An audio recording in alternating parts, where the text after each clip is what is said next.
Some people who've traveled to North Korea spent entire nights awake, terrified, wondering if they'd be dragged to an execution site for something they'd done that day. They entered as tourists. Then suddenly, they were left alone in their rooms. Their minds flooded with images from news reports and movies, interrogation rooms, torture scenes. Sleep became impossible. They had no idea what they'd done wrong. No one spoke their language. For the first time, a single thought consumed them. Will I make it out of here alive? For some, it happened the moment they thought the trip was over. For others, everything fell apart before it even began. Some disappeared without explanation, their fate unknown for days. Today, we're going to talk about real incidents, moments when foreign tourists in North Korea genuinely feared for their lives.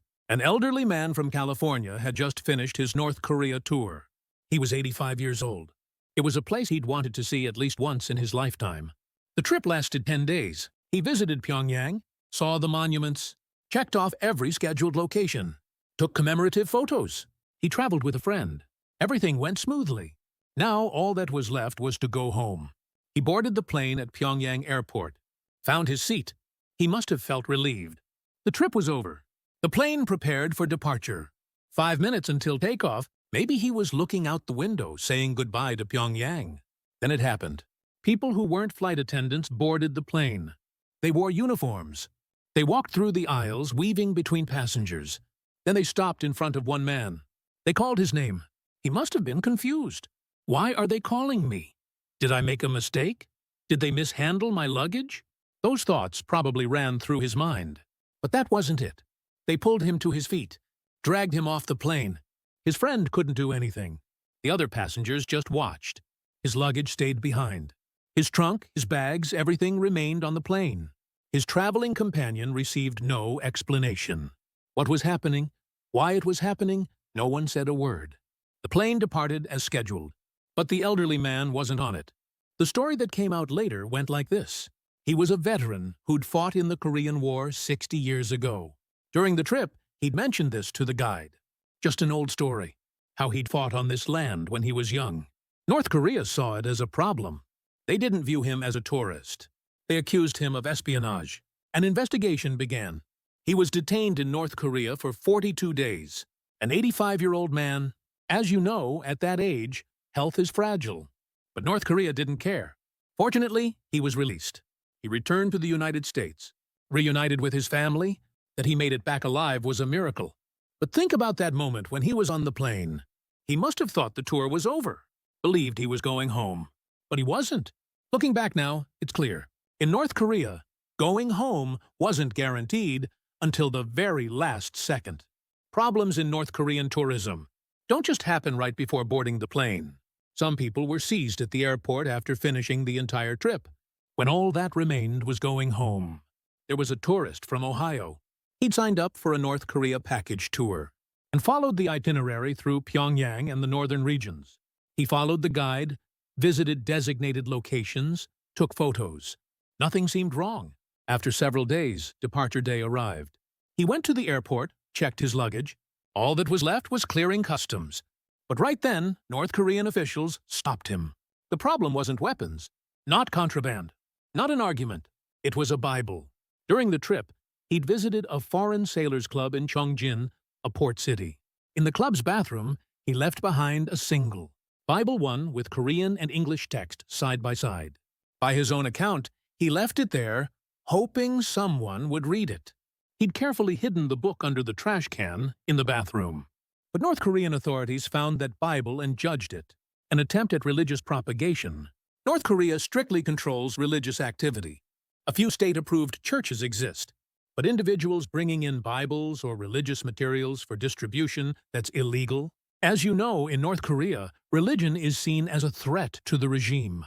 So he was detained at the airport, prevented from returning to the United States. He spent nearly half a year in detention in North Korea. A regular family man from a small Ohio town, someone who worked fixing roads, suddenly went silent. His wife and 3 children had no idea when he'd return. North Korean authorities interrogated him. He signed a statement admitting his wrongdoing.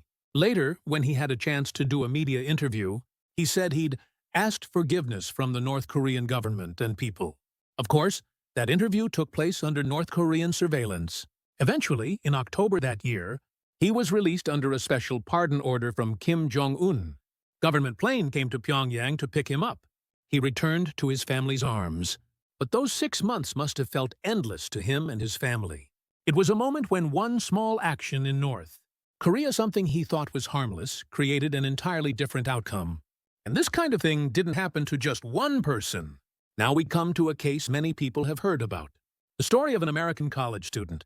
He was a 22-year-old attending the University of Virginia, a regular student from an Ohio town.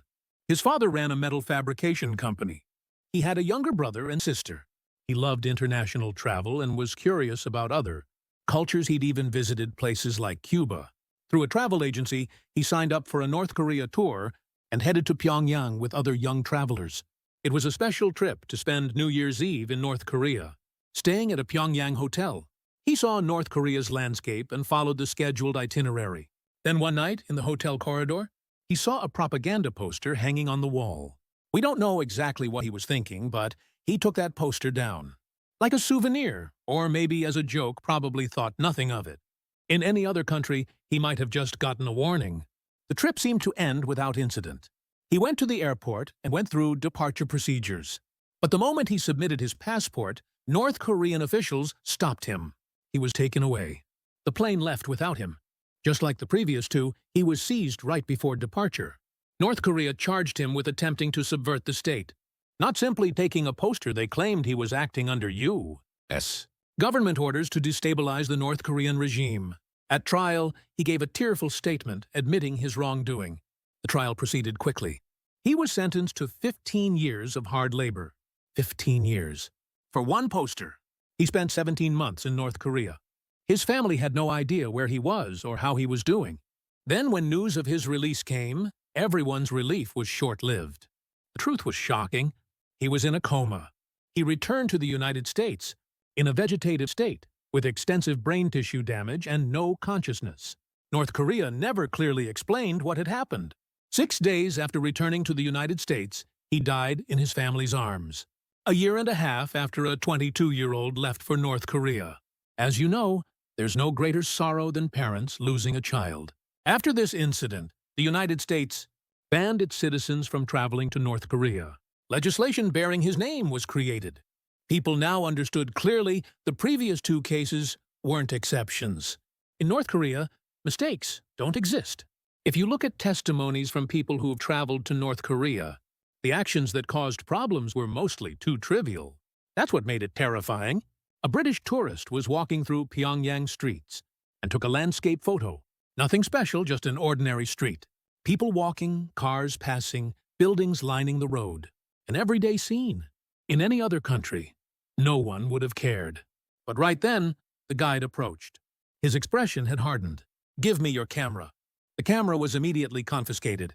The guide flipped through the photos one by one, checking each, then deleted every photo deemed problematic. No explanation of why those photos were wrong or what the issue was. Just repeated phrases, "This is not allowed." The tourist couldn't say a word. From that day on, before taking out his camera, he'd look around first. A German tourist, while moving with the group, urgently went to the bathroom. Alone. No time to tell the guide. It was urgent. But when he returned, the atmosphere had changed. Why did he move alone? Where did he go? Did he meet someone? He had to explain. Flustered, he answered, "I just went to the bathroom." But faces remained stern. From that day until the trip ended, security personnel followed him everywhere. During meals, boarding the bus, walking hotel corridors, someone was always behind him. One British traveler said this, "I couldn't believe you had to announce, even going to the bathroom. I'd never experienced anything like it anywhere in the world." A French tourist lightly greeted a North Korean resident. He passed on the street, just smiled, waved, and said hello. The resident awkwardly smiled back and nodded, but the guide quickly intervened, swiftly moved him to another location. A brief greeting. That was all. But after that, the resident was never seen anywhere along the tour route. Where he went, what happened to him, no one explained. The tourist couldn't sleep that night, worried that something might have happened to that person because of him. These people weren't arrested, but they all say the same thing. From that moment on, they felt less like tourists and more like subjects under management. A trip that started with smiles and photos became a test where every step required held breath. Looking back now, you understand. In North Korea, what mattered wasn't what you said. It was whether you'd stepped outside their control. One photo, one bathroom trip, one greeting. After experiencing even once how these trivial things could make you a surveillance target, people naturally changed their behavior. Without being told, when a moment came to take a photo, hands stopped first. Can I photograph this scenery? Is that building okay? Before lifting the camera, they'd check the guide's face first. Worried it might cause problems, worried the camera might be confiscated again, they just left the camera in the bag. Beautiful scenery spread before their eyes. But they only looked. Recording was abandoned. Even when they needed the bathroom, they stopped going alone. Even when urgent, they waited, found the guide first, and asked, "May I use the bathroom?" Only after receiving permission did they move, and even then, as quickly and quietly as possible. Upon returning, they'd report, "I'm back." A natural bodily function became something requiring permission. Questions were the same. When curiosity arose, before speaking, it was filtered again in their minds. Can I ask this question? Will these words cause problems? They'd think before speaking. Naturally, questions decreased. Even when curious, they just let it go. Not knowing felt safer. When passing people on the street, they avoided eye contact. No more smiling and waving. No more casual greetings. They'd bow their heads slightly and just pass by. Worried it might harm that person. Worried they themselves might become a problem they just pretended not to notice. A trip where even sharing a warm smile became impossible. The trip continued. They rode buses, ate meals, visited designated locations. But the atmosphere had completely changed. The excitement and curiosity from first arriving in North Korea had vanished. From that point on, North Korean travel stopped being a time to explore. It became a time to quietly pass through. Not seeing, hearing, and experiencing, just an itinerary that needed to be completed safely. One tourist said this, "The last 2 days, I just kept my mouth shut. If you don't speak, there's nothing to cause problems." Another said, "The whole trip felt like holding my breath." The funny thing? No one forced them to act this way. People did it on their own. Looking back now, you understand. It wasn't freedom being taken away. It was freedom being folded up and put away. What's more frightening, it happened so naturally. In North Korea, control didn't just come from outside. Somehow it had started from within. If you listen to stories from people who've traveled to North Korea, one phrase comes up repeatedly. The guide was always tense. Even when smiling, even when explaining, you could sense anxiety. Throughout the trip, the guide watched tourists with razor-sharp focus. Who was looking where? Who said what? Where cameras were pointing, constantly checking. Even slight deviations from the itinerary made their expression harden. Voice lowered. Words became fewer. "Not here. Let's go that way. Photos only from this spot." Polite tone, but firm eyes. When a tourist tried to walk a few steps beyond the designated area, the guide quickly blocked the way. Smiling, but tense. "You can only go this far." That voice carried a plea. It sounded less like an order and more like begging. Why were they so sensitive? Thinking about it now, it makes sense. What the guide was controlling wasn't the tourist's behavior. What they were trying to prevent was the moment an incident erupted. If even one tourist caused a problem, the responsibility fell entirely on the guide. Tourists would leave after a few days, but the guide had to stay in North Korea. In North Korea, being a guide for foreign tourists wasn't just a job. It was a position carrying enormous responsibility. Being allowed contact with foreigners meant being trusted, but it also meant being watched. The guide themselves constantly had to report to someone. Where tourists went today, what they said, any suspicious behavior recorded daily. If an incident occurred, the guide knew how far the ripples would spread. When a tourist caused problems, the guide was also investigated. Why didn't you stop them? Why didn't you notice beforehand? Wasn't this negligence? Criticism would follow. In severe cases, guide credentials could be revoked, or worse punishment. So from the guide's perspective, not a single incident could be tolerated. That's why guides worried before tourists did. They stopped dangerous behavior before it happened. Before a photo was taken, they'd say, "Not here." Before a question was asked, they'd block it. "I can't explain that," smiling kindly while firmly drawing the line. because that was the way to protect the tourist and to protect themselves. One traveler said this, "The guide wasn't surveilling me, it felt like they were trying to protect me, like they were preventing me from becoming a problem for them." Another said, "I could see fear in the guide's eyes." In North Korean travel, the guide wasn't a facilitator. They were a buffer, walking a tightrope between tourists and the regime, between curiosity and danger. And the most anxious person on that rope was the guide themselves. Let's recap what we've covered. The tourist dragged off a plane. The man seized at the airport for a Bible. The college student who touched a poster. The British person stopped while taking photos. The German who became a surveillance target after using the bathroom. The French tourist unsettled by a single greeting. And the guides who watched it all unfold, tense the entire time. These stories aren't coincidences. They're a pattern. Things that happen repeatedly in North Korea. Usually, when we think of travel, it's this going where you want to go, seeing what you want to see, eating what you want to eat, taking photos when you want, asking questions when curious, walking down streets, meeting locals, exchanging greetings, sometimes brief conversations, going to the bathroom when needed, resting when tired, eating when hungry, normal daily life. But in North Korea, all of that was different. Taking a single photo, using the bathroom once, offering one greeting, everything required permission. Or, more precisely, you had to confirm first that it wouldn't cause problems. In any other country, these actions would be completely harmless. Photographing street scenes, going to the bathroom when urgent, smiling and greeting someone you pass, that's part of travel. It's natural, normal, even beautiful. But in North Korea, all of it could become a problem for the regime. One photo became information leakage. One bathroom trip became unauthorized movement. One greeting became illegal contact. From a tourist's perspective, ordinary behavior; from the regime's perspective, a threat. So North Korean travel wasn't travel to enjoy. It was a test of never crossing the line. Not seeing what you wanted to see, only what you were allowed to see. Not doing what you wanted to do, only what you were allowed to do. Not saying what you wanted to say, only what you were allowed to say. One tourist described it like this: North Korean travel wasn't tourism, it was survival. Another said, it wasn't travel, it was like a test where failing meant no second chances. Someone else said, even breathing freely felt risky. Think about the irony. Travel is supposed to be about escaping daily life to feel freedom. But in North Korea, you had to surrender freedom, more cautiously than daily life. More tense, more breath held. People who've traveled to North Korea commonly say this, not, "I'll never go back," but, "I'm lucky I made it back."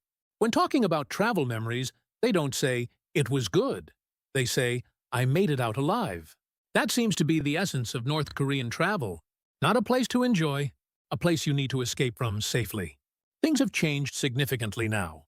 There was a time when tourists from countries like Britain, Germany, and France could actually travel to North Korea. Controlled and monitored travel, yes, but legally possible. But now, many governments have issued strong travel advisories against North Korea. After the Otto Warmbier incident, the United States legally restricted its citizens from traveling to North Korea. For regular purposes, it's now completely prohibited. Canada, Australia, Britain, and New Zealand also strongly advise against North Korean travel due to safety concerns. South Korean citizens legally cannot travel to North Korea without special permission. An obvious measure, given the division, but safety is also a major reason. The North Korean government also requires special procedures for anyone holding a South Korean passport. Realistically, tourism for regular citizens is impossible. That's because we've learned through many incidents and experiences just how dangerous it is. The stories you've heard aren't just old tales. They actually happened. Those experiences accumulated and shaped today's policies. The 85-year-old dragged off a plane. The family man seized at the airport for a Bible. The 22-year-old college student who lost his life after touching a poster. The British person whose atmosphere changed over one photo. The German who became a surveillance target for using the bathroom. The French tourist unsettled by one greeting. And the guides who had to watch all those moments unfold in tension. The tourists in these stories weren't people with special agendas. Not spies, not activists. They were just traveling. Out of curiosity or for a new experience, they'd chosen North Korea ordinary travelers. But in North Korea, even ordinary travelers could become criminals in an instant. One photo, one bathroom trip, One greeting. Things you could do anywhere became problems there. Travel to enjoy became travel to survive. Looking back now with age, you understand. North Korean travel wasn't a place to go out of curiosity. It was a place where you risked your life practicing doing nothing. A place where even breathing freely felt cautious. Where smiling, speaking, walking, everything required permission. The world has many countries, each living differently. Understanding those differences matters, but sometimes those differences can directly affect life and death.